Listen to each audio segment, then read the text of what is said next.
התחלתי על בחצי היום ברשת ב'. כן. ודיברה שם מישהי שאני לא מכיר, תושבת שלומי, ויקה וגנר. אוקיי. שהיא הפכה לכתובת של כל החיילים באזור, בכל אזור שלומי, ואחרי 2 דקות ששמעתי אותה מדברת, אמרתי לעצמי שהיא חייבת להגיע לתוכנית שלנו. שלום ויקה. היי. מה שלומך? בסדר.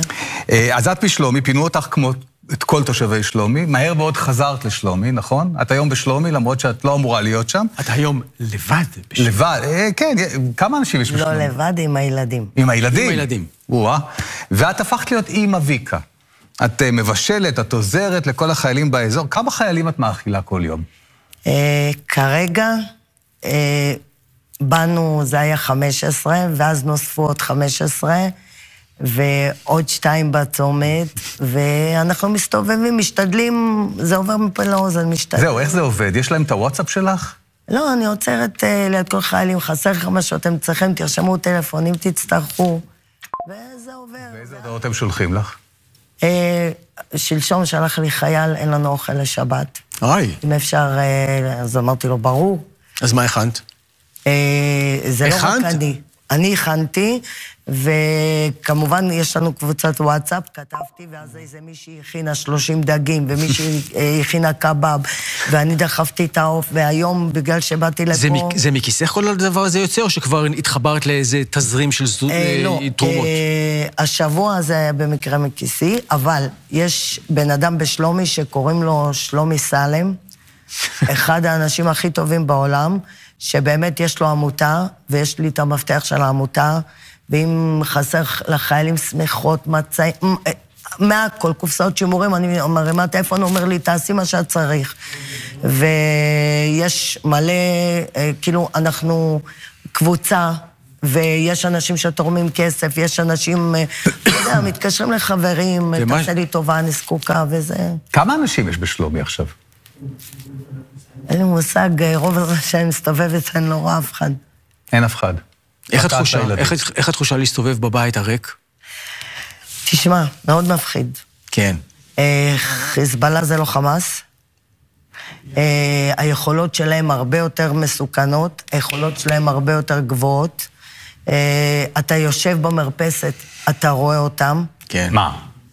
אתה רואה את הגבול. מהבית שלי אני לא יכולה לראות את הבתים שלהם, אני רואה את הגבול, אני רואה את ה... אבל אם אתה כאילו עולה לשלומית או חניתה, אתה כן רואה. וזה מאוד מפחיד. אנשים שולחים לי עכשיו הודעות, תגידי שאנחנו מפחדים לחזור הביתה, כאילו, יש ילדים. כן. כאילו, איזה אמא תהיה מוכנה לחזור שם עם הילדים? אבל את חזרת, את אמא שחזרת עם הילדים, כי... להיות במלון לא עשה לך מי יודע מה טוב. אני אסביר לך משהו. היינו במלון דן ירושלים. כן. יש שם מנכ"ל בשם גיא, באמת, בן אדם הכי טוב בעולם. הוא עשה לנו מעל ומעבר. עובדי המשק, עובדי המטבח, הצוות מושלם. עשו למעננו באמת... אם רק לא אכפת לך, השיער שלך יושב על המיקרופון, אז טיפה... מצוין. נתנו לנו להרגיש הכי בבית. כן, אבל... בית זה לא... מלון זה לא בית. ואתה יושב כל היום מול החדשות, ואתה רואה כל מיני דברים, ואתה נכנס... אבל הבית הוא על הגבול, ויורים. כן, אבל כשאתה עסוק בעשייה, אין לך זמן לחשוב. ואת בעשייה כל היום? כן. באיזה שעת כמה? 9, 8:30. לא רע, לא רע, לא רע. לפני זה היו אצלנו גדוד 9,300, הייתי כמה הרבה, הייתי יושבת שם עד 2 בלילה, ואז ב7 בבוקר, כי הייתי בא, אם צריך לקחת לבדיקות דם, אם צריך תרופות. בני כמה ילדים? הקטנה שלי בת 12.5. אחרי זה יש לי ילד בן 18.5 שצריך להתגייס, דחו לו את הגיוס בגלל המלחמה. אחרי זה יש לי 21, 27, 31 ו-34. תגידי, וילדה בת 12 וחצי? לא ספרתי, איבדתי את הספירה, מה זה יצא? 6? כן. וואו. וילדה בת 12 וחצי בשלומי במצב כזה של חצי תחת אש? היא מפחדת, אבל כשהיא הולכת איתי לחלק אוכל לחיילים, היא מה זה אוהבת את זה, והבת שלי בת 20 בזמן האזעקות. אבל נגיד שאת עושה דגים, איפה את קונה את הדגים? החנות סגורה. היא דגה אותם בדן. נהריה. נהריה? את עושה את לנהריה? החיים בנהריה ממשיכים, רגיל. כן, רגיל, כאילו אין מלחמה. החיים בכל מקום בארץ ממשיכים כאילו אין מלחמה. ואנשים שוכחים שיש מלחמה. כן. ויש לנו חיילים, ויש לנו מתים, ונכון, אני מבינה, גם נולד לי נכד לא מזמן. הבן שלי עשה ברית נחמדה קטנה. בדרך כלל היינו עושים הפקות, אבל עכשיו זה לא הזמן. כן. תגידי, את זוכרת, כמה שנים את חיה בשלומי? 20. כששלומי עולה ללאומית היה הלהיט בשלומי, את היית שם כבר? עדיין? לא.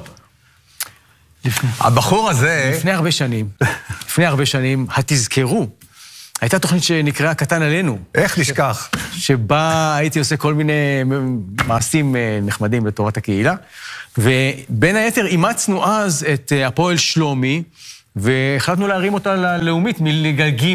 כן. וקנינו להם מאמן ושיפצנו להם את המגרש, והייתי מלא זמן בשלומי. יש לנו קטע. ויש לי גם חנוכיה של יקיר שלומי, אם לא אכפת לך. בבקשה, ויש לנו קטע. בבקשה. שים לב.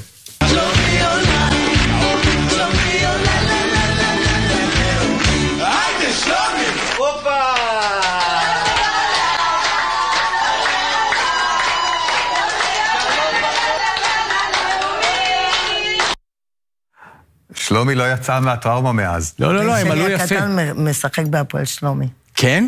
עוד משחקים? כרגע לא, אבל לפני שהתחילה המלחמה, כן. שתבואי לבקר אותו בחדרי ההלבשה, ותראי כמה הם יפים.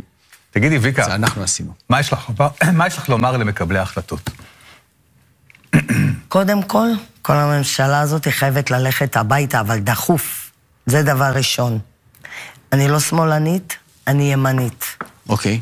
אבל... תוכיחי. אני רק לא ביבי. אני הולכת אחרי גדעון סער. אוקיי. גדעון סער עזב את הליכוד, אני הלכתי בעקבותיו. אוקיי. גדעון סער רחוק מלהיות שמאלני. אני ימנית, אבל אני לא עיוורת. הממשלה הזאת היא חייבת ללכת הביתה. אין לנו ביטחון. התקציבים הולכים לכל מיני משרדים הזויים. אנשים כמו טלי גוטליב ודודי אמסלם, סליחה, זה הרמה הכי נמוכה שיש. אין להם מה זה לא משהו שאני רוצה שהילדים שלי יראו. קודם כל, התקציבים כרגע חייבים ללכת אך ורק, מקום ראשון החיילים, ואחרי זה לתושבים. נכון שכולם חושבים שבית מלון זה לא פיקניק. קשה לחיות בבית מלון. כרגע סדר העדיפויות של המדינה הזאת צריך להיות חיילים ומפונים. והדבר הכי ראשון זה להחזיר את החטופים. את החטופים, כמובן. אני לא רוצה, אני אפילו לא מנסה לשים את עצמי בסיטואציה של אחת האימהות שם. אני חושבת שהייתי משתגעת. אני לא הייתי... כן, ויקה, תודה רבה שבאת עד אלינו. תודה רבה. ותמשיכי לעשות טוב, ותודה רבה. אם אתם רק יכולים לפרסם את המספר של שלומי, שאם מישהו יוכל... של העמותה? כן, לעזור בתרומות, כרגע אנחנו צריכים... תגידי. יש קבוצה של חיילים שהם נמצאים בשטח, אין להם חשמל. צריך גנרטור? לא, הם צריכים תנורים או על סולר או על נפט או על משהו כיכר להם. וואלה. מה המספר? עכשיו קיבלתי את ההודעה, וזה המספר של שלומי, אני אשמח, באמת. בבקשה. דקה. רגע, היא מחפשת את ההודעה, שנייה. סליחה. הכל בסדר, יש לנו זמן. אז אני אגיד לך מה, אז עזבי, אל תיכנסי ללחץ, אנחנו נגיד את זה בסוף השיחה הבאה שלנו, בסדר? וגם נעלה כתובית.